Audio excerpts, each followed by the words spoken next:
Selamat datang di podcast pengembangan diri. Podcast ini merupakan top 5 podcast of the year 2023 versi Spotify Indonesia. Agar kamu bisa mendapatkan manfaat maksimal dari podcast ini, pastikan kamu udah follow dan nyalakan loncengnya ya, biar kamu nggak kelewatan episode barunya. Selamat mendengarkan. Hai, Chandras Bordes, dan pada podcast kali ini saya akan ngebahas tentang inilah kesalahan kita dalam membuat sebuah to-do list ya. Jadi siapa di sini yang kalau lagi kerja atau ngerjain tugas itu kita biasa bikin to-do list ya. Kita nulis apa aja yang harus dilakuin di buku catatan kita, ataupun di post-it misalnya, ataupun di notepad di laptop dan macam-macam gitu ya. Tapi kita pada intinya adalah membuat list apa yang harus kita lakukan ya. Dan kita merasa setelah kita membuat to-do list, kita mengerjakan, lalu kita merasa produktif, tapi padahal tidak seperti itu gitu. Ternyata ada beberapa hal terkait to-do list yang harus kita perhatikan biar kita tidak terjebak dalam kesibukan, tapi kita benar-benar bisa berfokus pada hal yang paling penting ya. Jadi waktu kita gunakan untuk hal yang paling penting.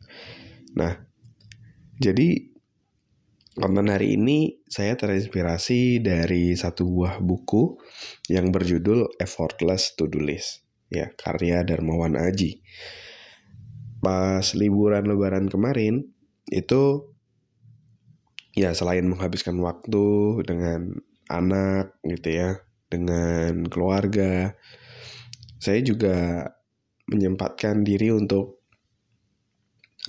aku mau belajar apa ya di liburan ini gitu, biar aku juga bisa bertumbuh gitu. Dan ketika lagi cari-cari di Google Play Books ya, di aplikasi Google Play Books, di mana saya sering beli buku di sana, ada satu yang menarik ya, judul yang menarik yang lewat, yaitu Effortless To-Do List. Pas saya buka, cukup menarik topik-topiknya, dan saya memutuskan untuk ya udah beli aja deh gitu. Akhirnya saya beli dan saya baca di malam hari sebelum saya tidur. Dan surprisingly, mungkin awalnya saya ngerasa mungkin ini bukunya biasa aja kayak buku-buku lainnya tentang to-do list, tentang productivity. Toh saya udah banyak baca buku tentang produktivitas gitu. Tapi ternyata saya dapat banyak insight dari buku ini gitu. Nah, saya mau sharing ke kamu terkait apa sih insight yang aku dapetin. Dan salah satunya adalah kesalahan dalam membuat to-do list. Nah, jadi perlu dicatat nih. Biasanya kita melakukan kesalahan dalam membuat to-do list itu adalah yang pertama, to-do listnya terlalu banyak ya. Jadi kamu mau mengerjakan apa, kamu tulis semua di kertas dan kamu mulai ngerjain semua satu persatu ya.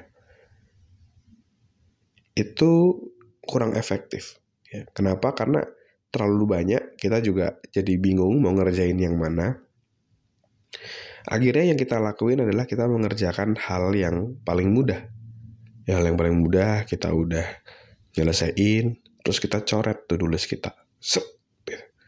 Kita ngerjain lagi, kita coret lagi to-do list kita. Dan kita merasa produktif. Kita merasa produktif karena udah mencoret beberapa to-do list yang ada. Tapi ketika hari berlalu, harinya udah malam, udah selesai, kamu merasa tidak produktif. Dan ketika kamu coba merefleksikan kembali dalam dirimu, kamu baru sadar sebenarnya yang kamu lakukan itu adalah hal yang bukan esensial ya. Bukan satu hal yang kalau kamu kerjakan itu akan membuat progres yang luar biasa dalam hidupmu ya. Misalnya kayak kamu seharusnya ngelakuin atau ngerjain riset skripsimu misalnya, Tapi dari list yang ada kamu malah ngelakuin hal-hal yang kurang penting. Misalnya contoh,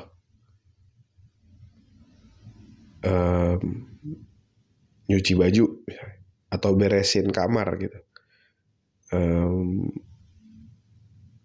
Yang mungkin hal itu penting, tapi bukan prioritas. Seharusnya kamu mengerjakan dulu hal-hal yang paling penting. Oke, selesaiin dulu nih yang paling penting. Skripsiku harus selesai. Terus misalnya bimbingan sama dosen dulu. Ketika hal-hal paling krusial misalnya udah selesai, baru kita melakukan hal-hal yang mungkin kurang penting dibandingkan hal utama tadi. Baru deh kamu misalnya tadi ya, cuci baju, atau misalnya bajunya kasih ke laundry dan lain-lainnya. Jadi harus ada satu yang paling penting dulu. Jadi kalau kamu misalnya udah menulis to-do list, ya, menulis to-do list ada banyak gitu, tanyakan lagi ke dalam dirimu, mana yang paling penting yang kalau aku kerjakan akan berdampak paling besar dalam hidupku. Ya, dalam hidup ini itu kan ada namanya prinsip Pareto ya. Kalau dari buku One Thing ya, dari siapa yang namanya, Gary Keller atau siapa saya lupa yang nulis bukunya. Jadi ketika kita udah nulis to-do list, ya kita gunakan prinsip Pareto. Prinsip Pareto itu prinsip 80-20. Ya, banyak orang yang berfokus 80% kegiatan, tapi hanya berdampak 20% hasil. Tapi orang-orang yang produktif itu fokus pada 20% kegiatan, ya, lebih sedikit fokusnya, tapi berdampak 80% pada hasil. Ya. Nah, kita harus bisa menjadi orang yang kedua tadi.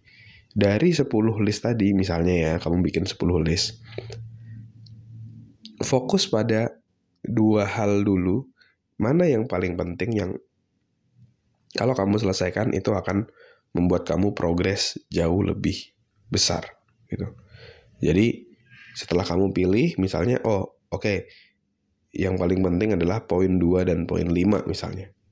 Nah, poin 2 dan poin 5 itu kamu tulis di post-it misalnya, terus kamu tempel di mejamu atau di bagian laptop atau mana, biar kamu bisa fokus ke tujuan itu ya. Jadi bukan dengan fokus ke banyak to-do list ya, tapi pilih to-do listnya itu tidak terlalu banyak dan kamu bisa fokus pada sedikit to-do list tapi berdampak paling besar. Oke?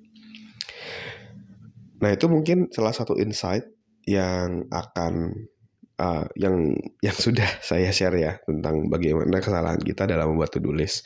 Nah, nanti di episode selanjutnya saya akan sharing ya tentang satu insight penting juga agar kita bisa lebih produktif, yaitu gimana sih caranya kita bisa memiliki pikiran yang jernih gitu.